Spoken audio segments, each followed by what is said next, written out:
Hello, everyone. I'm Harvey Brownstone, and today's guest has written a poignant and insightful book that moved me so much that I was compelled to invite her on our show.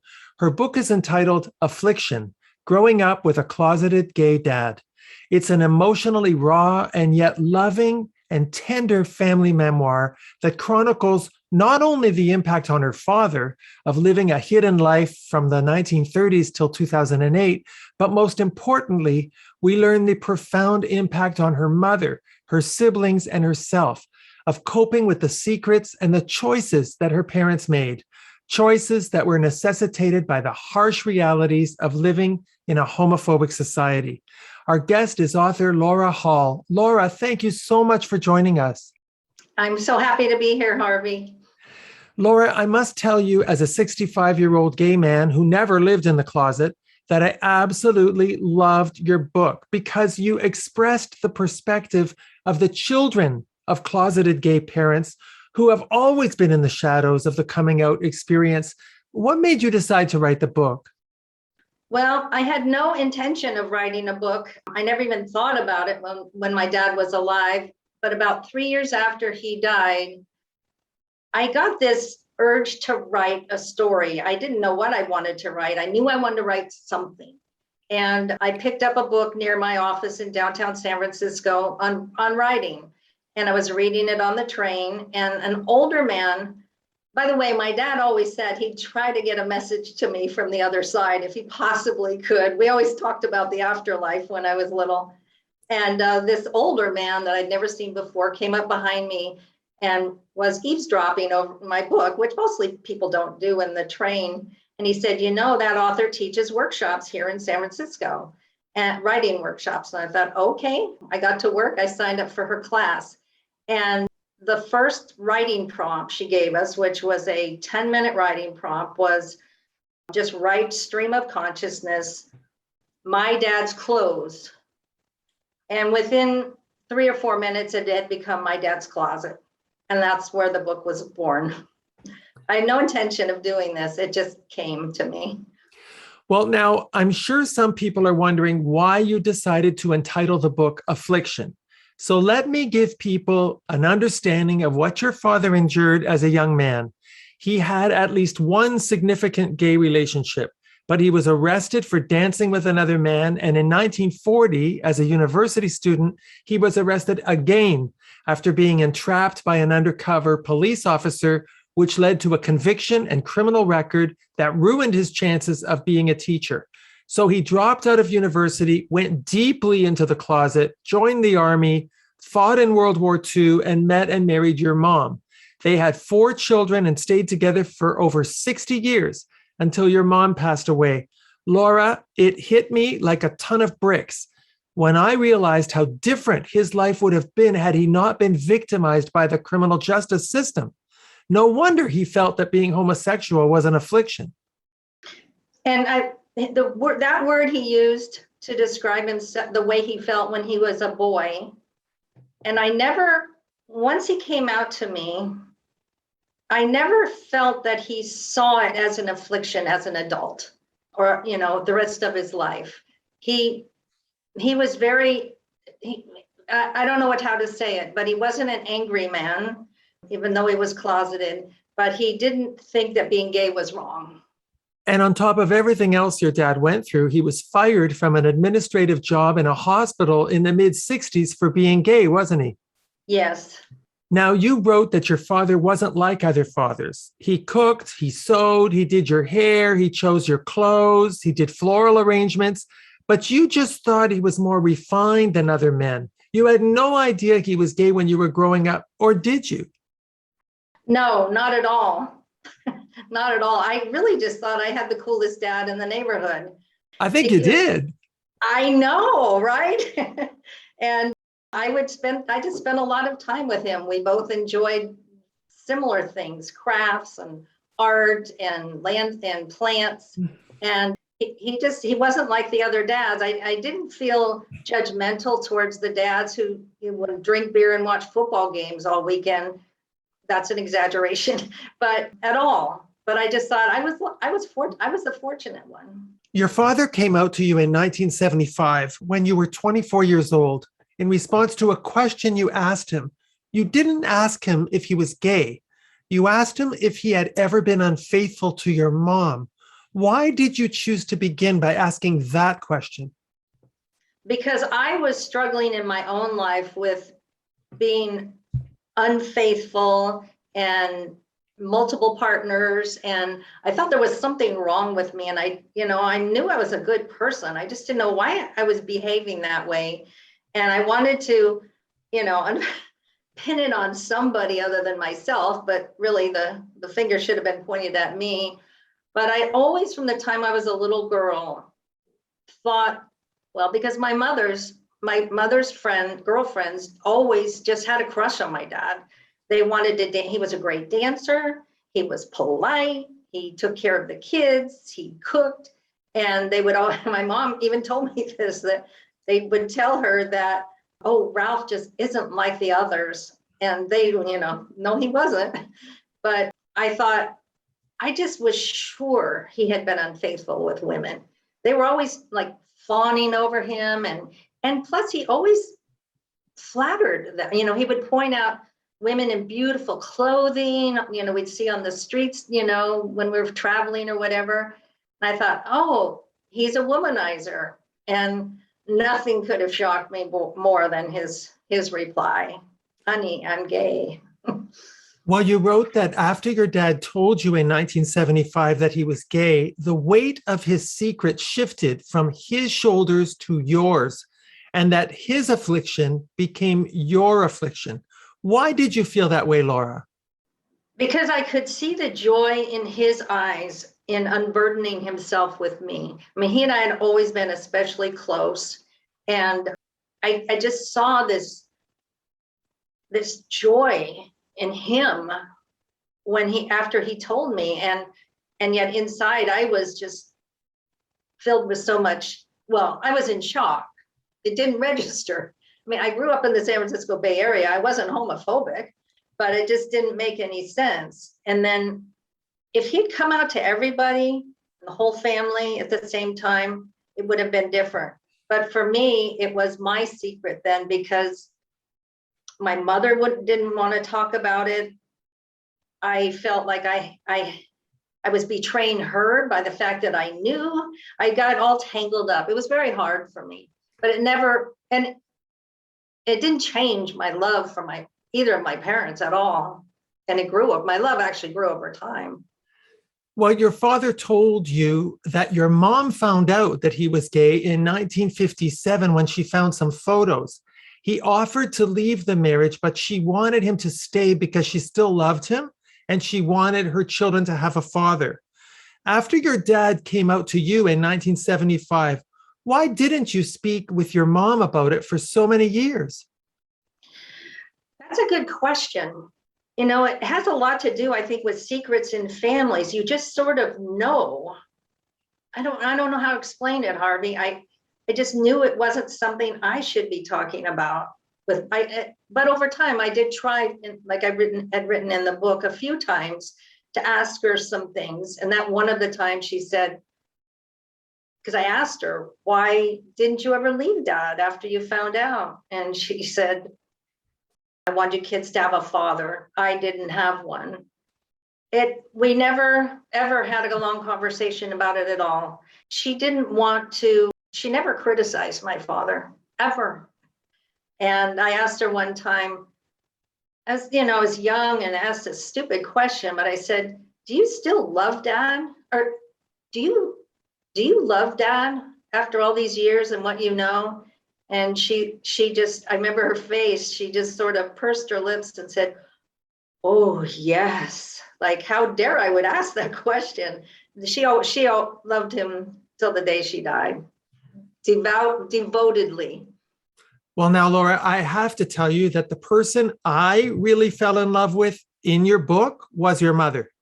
She was an extraordinarily devoted wife and mother who truly sublimated her own needs to put everyone else's best interests ahead of her own. I'm so glad you immortalized her so beautifully in this book. I can get very emotional about this. She was so dear in every way. Just she was just a really, really good person. Well, the thing about your mother that resonated with me so strongly is her immense love for your father. I mean, she told you that she stayed in the marriage for the sake of the children, but long after the kids grew up, she stayed with him. They remained together, even though it's clear that your father was living a separate romantic life. Her love for that man was incredibly strong, and my heart goes out to her so much. I know, me too. Her love never failed, ever. Now, in terms of the impact on you of having had a closeted gay dad, there were several important themes that emerged from the book. You've already mentioned that when your father came out to you, it had the effect of putting you in an emotional closet because you were taking on his secret. And you also wrote that at one point, you felt unconsciously pulled to fill the empty space between your parents. And that even at the age of 30, you still felt and behaved as if the survival of your parents' marriage was critical to your own survival. Laura, that's a lot of pressure, isn't it? It is. And I think it was in me as a small child. That's where it started. And I just was that way all my life, even as decades passed. I just was always glancing around the room. I was the sensitive, quiet child of the family. And so I was just always glancing at their body language. And I just always wanted to see them happy together and not always focus just on the kids. You wrote that you feared abandonment if you didn't support your father in his coming out. You described your father as an extremely loving and caring parent. So why did you fear that he might abandon you? I always felt that way. I think when I look back to when I was 18 months old, it's my first memory of this fear of him leaving us. I think I always had the sense that he didn't completely belong to us. You know, that's the best way I can word it. Like he had another life, another person that he was. And I always felt insecure. I always did. But it's so funny, after writing the book and after he lived to be 90, and after both my parents are gone, I can't imagine a more devoted family, set of parents and father.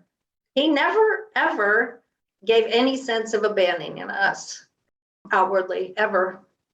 I don't know how to explain it, but it was born. I think I came into the world that way. I think, now this is just my impression from reading your book. My thought is that you were incredibly sensitive, very intuitive, and that somehow, even as a child, without being able to articulate it, you could tell that there was another side to him that was hidden. Yes. I know that I felt it, and I know that there were no words in me at that age to describe what I was feeling. I would have panic attacks in the night. I would have stomach aches. I was always afraid of being alone. Sometimes I still feel that way.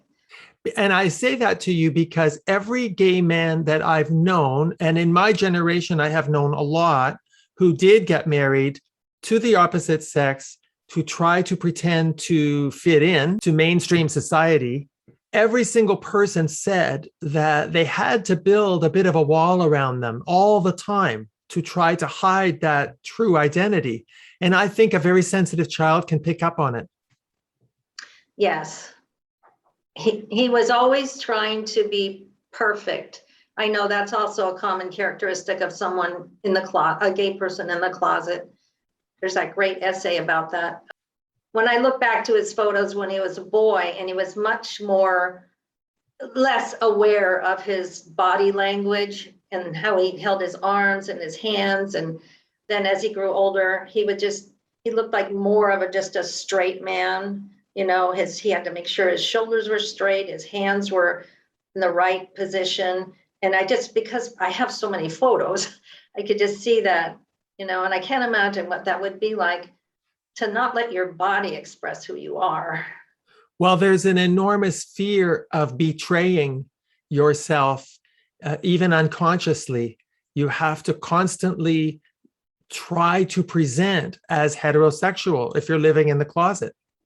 Now, you wrote that as a young woman, you had an instinctive distrust of men, and you were always on the lookout for signs of betrayal. Do you think that was a direct result of having a closeted gay father? Yes, or a father who had a secret or who was unfaithful, let's put it that way. Yes. And the strangest thing when I think about it is that I would actually get some pleasure if I thought I found that the man or the boy I was with had been unfaithful. By the way, I never found any clear evidence at all. It's hard to explain, but it was like, it made me feel like I wasn't crazy when I found that out. Like, yes, men cheat, even though would hurt me if they did. It's very strange what, when you're the way your mind gets formed as a child. Well, you were looking for reinforcement. Yes, yes. And validation, I suppose. Yeah. So, Laura, what advice do you have for closeted gay parents who want to come out to their children? Know that their children would want them to be their true self. Know that that's actually what they would want. In other words, don't be afraid to do it. Right. It's a gift to your children, because then they don't carry this, whether they ever know or not, they know somewhere in their bodies that something's wrong in their family. And it's a gift to them if you can. I have no judgment for anyone who stays in the closet out of fear, but it is hard on the children, at least really the real sensitive children. Well, now, Laura, I'm sure you're very much aware that your situation is unusual because your parents stayed together even after your mom found out that your dad was gay. In most of these situations, the parents break up, and the children often feel conflicted because on the one hand, they sympathize with the straight parent who feels betrayed and deceived. And on the other hand, they understand why their gay parent chose to make an attempt to fit in with mainstream society by pretending to be straight. Do you have any advice for adult children who are caught in the middle of that kind of situation?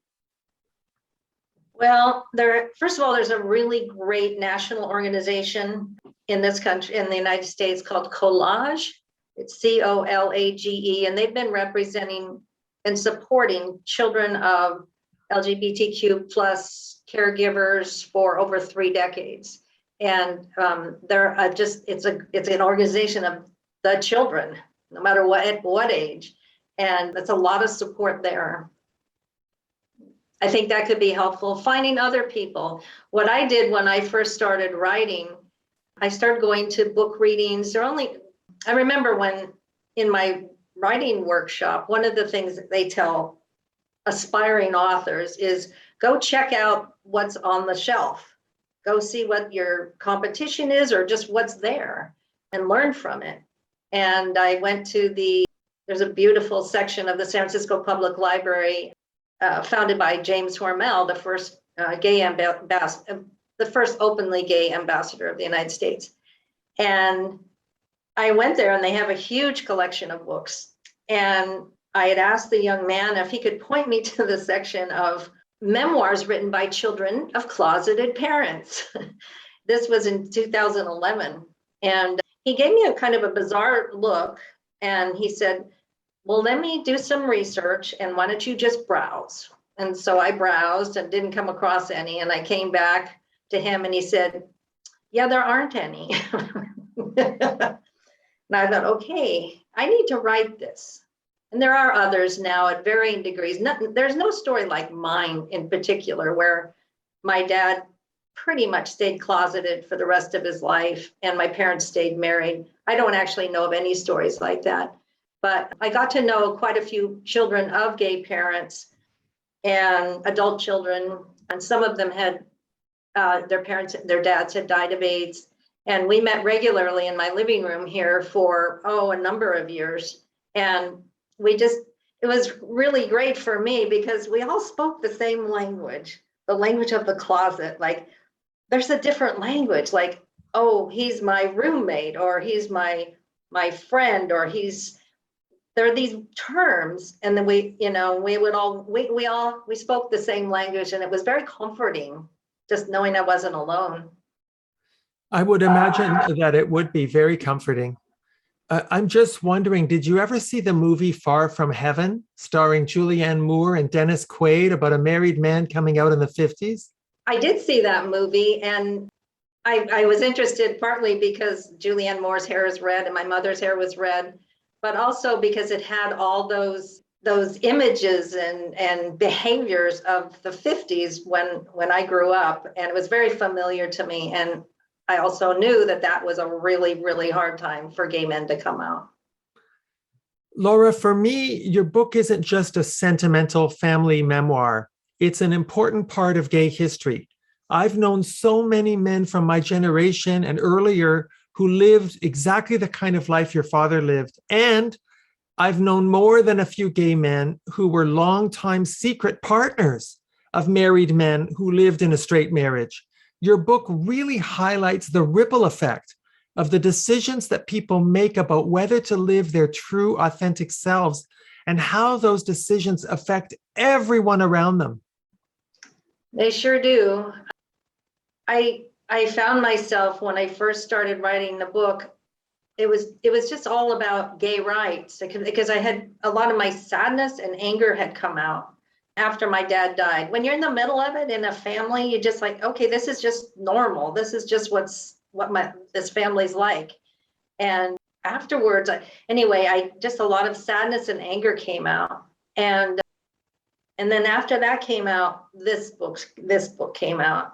It's just, it's a hard life. It's with the cruelties that gay people face, and it affects everyone. And I especially wrote this for gay people who were of my dad's generation, or even now who live in homophobic areas of the planet, to hopefully provide some comfort that here was this gay man, a father, pretty devoted husband and father, who, through no fault of his own, ended up feeling like he was forced to be in the closet. And just having compassion for people who did have to leave, did choose to leave those lives, because there's a lot, I know a lot of older gay men who are closeted or formally closeted. They just carry a lot of guilt for doing so.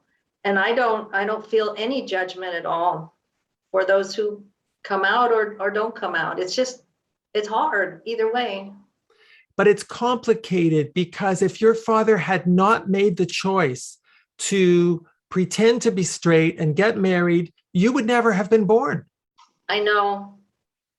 That's one of those things that can really choke me up. At the end of the book, I wrote about this vision I had walking up the hill from our market here in San Francisco, and it just came to me, this feeling of being a high school girl coming home from school, doing my homework, and there's my other dad making dinner, and then my dad walking in the door and going first to the man he's married to, and not to the children. Not the focus wasn't all on the children, and that there was this loving, cute cuddling. That was the first thing when he walked in the door after work. I know when my dad walked in the door after work, it was all about the children, and he just loved his children so much. And I just, for the first time in my life, I felt like feel like when you have two parents who are madly in love with each other. There's just that security that I never had. And I still don't have it all in me, but it definitely started when I was a little girl. The book also aroused feelings for me as a gay man who never, ever was in the closet. And it was a kind of envy, because my choice to be my authentic self and never pretend to be straight meant that I never had those kids. That as I get older and older, I'm not going to have a Laura to take care of me because I made a choice not to pretend to be straight. And I don't know if you can appreciate that, but there was actually a sense of envy I had for your dad. Oh, that's so interesting. That's a new take on this story that I'm going to be thinking about for a long time. I know my dad from the time he was little, I'm getting emotional. He always wanted children, always. That was a big motivating factor for him in life. And to think that you and other people weren't able to have children or live that kind of life. I mean, it's changed now, but it wasn't then. It's heartbreaking. My dad, I know, would have been just, even if he had led a life with his boyfriend Stanley that he met in the 30s and been happy with that, I know he would have missed having children. I know that. Yes, I kept thinking that myself. And as I ended the book, which I'm going to read again because it's so profound, it made me realize that there are consequences to the choices we make in our lives. The choice, whether you're going to come out and deal with the consequences, or whether you're going to marry someone of the opposite sex and try to pretend and try to suppress your true sexuality. There are consequences. And of course, your book, the beauty of your book is that you explain the consequences to everyone, not just the gay person or the gay person's spouse. And, Laura, I'd like to think that the situation you lived through is a thing of the past, but it's not. There are still many closeted gay people living hidden lives or double lives for all kinds of reasons. And I hope your book will be of help to the children who find themselves in your situation. Thank you so much for writing this book and for coming on our show. Thank you so much, Harvey. It's a pleasure. Our guest has been Laura Hall, author of Affliction, Growing Up with a Closeted Gay Dad. My name is Harvey Brownstone. Thank you to our producer, Steve Silver. Thank you all for joining us. See you next time. Remember to subscribe to the Harvey Brownstone Interviews YouTube channel. And be sure to check out more great interviews with Harvey Brownstone on harveybrownstoneinterviews.com.